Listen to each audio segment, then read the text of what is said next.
As you can tell, I'm stalling for as long as possible to say, hi, Mike, how are the Bears? Well, first of all, I'm a little offended. I didn't get an invite to this golf outing over the weekend. Sounds fun. Yeah, no, it would have been fun with you. It was very cold, and you would have canceled. But it would have been nice to. Right. It would have been nice to get your cancellation. All right, so listen, Justin Fields gets hurt. Boys, give me the clip of Justin Fields getting hurt here. Needs 7 yards. He's got time, and now the pressure gets to him. He tried to flip it last second, but I think they're going to say he's awkwardly. You're right, Robert. Yeah, and he's holding that. He's holding. He was holding his hand and his wrist because apparently Mike Berman, in the follow-through, he smacked his hand on a helmet of one of those sackers.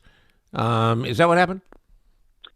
At least what we were told, or reports are that he was bracing his fall as he was going down, and then there were some other reports that said his thumb was dislocated, right, and he popped it back in.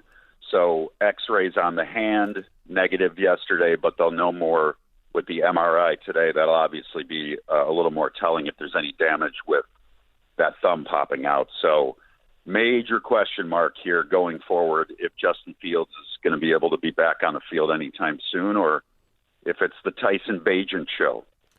Speaking of Tyson Bagent, everybody wants him. All the teams are fighting over him. Here's a Tyson Bagent moment in the Bears loss. Coming up on the 2-minute warning. Bagent lets it fly, but it's a duck and it's intercepted. Byron Murphy picked it off. Oh, then he fumbles it.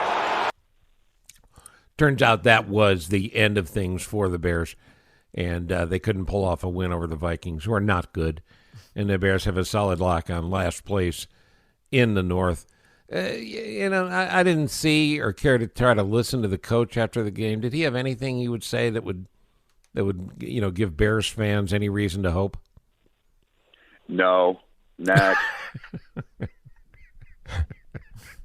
No. Why am I shocked?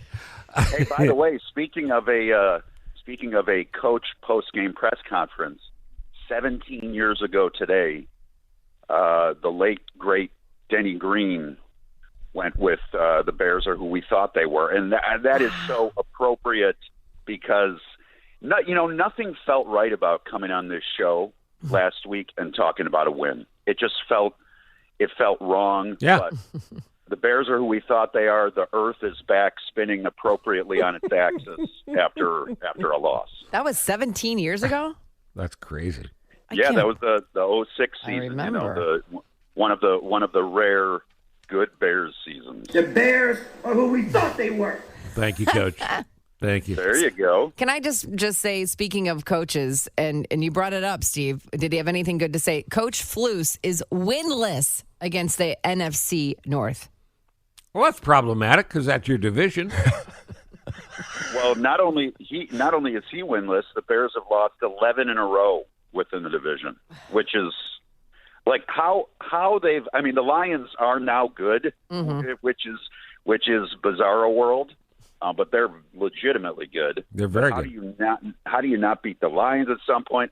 How do you not luck into a win over the Vikings? Especially yesterday, Steve, you said it. This Vikings team is not that good, and they were missing Justin Jefferson, the best receiver in football, and the Bears still found a way to lose that game. So they've lost 11 in a row in the NFC North.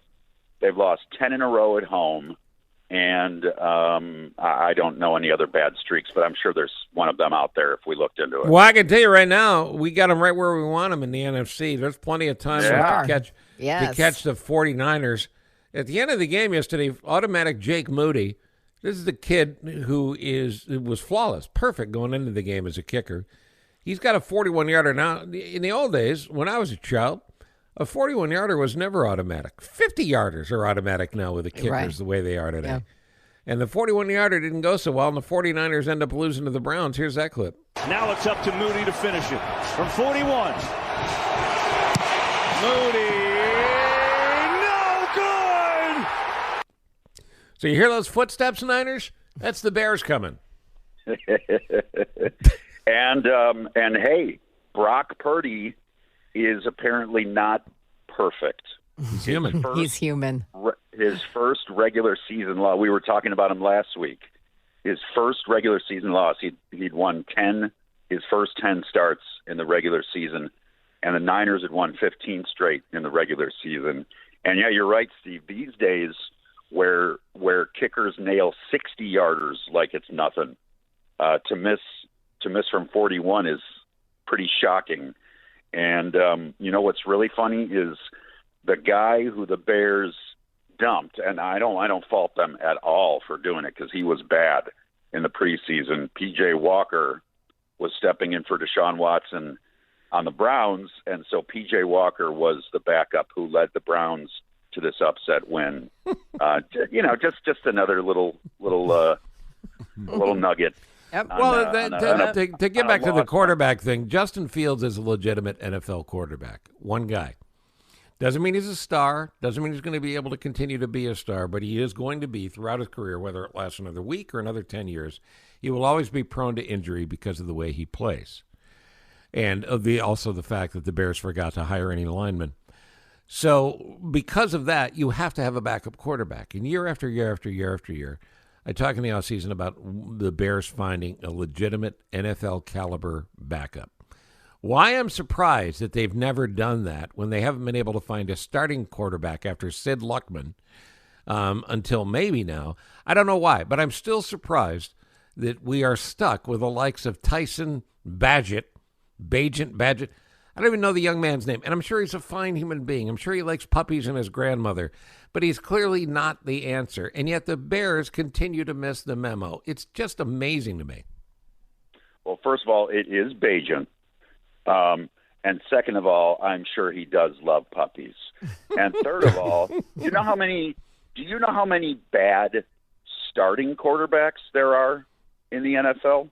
Inadequate starting quarterbacks. Yeah, but you know this. The Bears have written the book on bad quarterbacks. Indeed, they have. It's like a 100-volume book. The encyclopedia of bad quarterbacks. Yeah, quarterbacks come here to die. Oh boy! But who was that? Muhsin Muhammad said wide receivers come here to die. But you are also right, Steve. I think bottom line is, everyone's always calling for the backup quarterback, and then the backup comes in, and you see why they're the backup quarterback. And I just don't think there's even, that many terrific starting quarterbacks across the NFL. So to expect the backup to be, anything more than just serviceable is probably not, not smart. But I just think I called you dumb, but I didn't mean to do that. No, you did. You absolutely did. And you would not be the first. You wouldn't be the first today or in general. But I believe it's time. Let me add this. Tyson Bagent, he did some things well yesterday, but he's also played in his first regular season NFL game. So isn't that adorable? He's got a long way to go. Yeah. He's got a long way to go. Undrafted rookie who was terrific in Division II, but, to expect him to come in and lead a game-winning drive, which he looked like he might, it didn't happen. But let's just hope that Fields is okay because, the drop-off from Fields to Bagent is noticeable. What a nice way to wrap this. That's why the Bears have asked me to announce for the first time. Jane, make a note of this. Yes. Coming up the next time we're at Soldier Field, the Bears want you to know it's fat guys who used to play quarterback day at the Bears. Everybody gets a chance. They will pick one middle-aged fat guy out of the stands who is busy telling his friend what he would have done in that situation, and they will bring him down, suit him up, and put him on the field to play quarterback for the Bears. And frankly, I'm taking the fat guy. Yeah. I'm taking the fat guy, former quarterback, as a winner. Yeah. I'm with you. Ladies and gentlemen. I love it. Ladies and gentlemen, our friend Mike Berman does it so you don't have to. Thank God Mike's out there. God bless the work you're doing, Mike Berman. That's Berman on the Bears.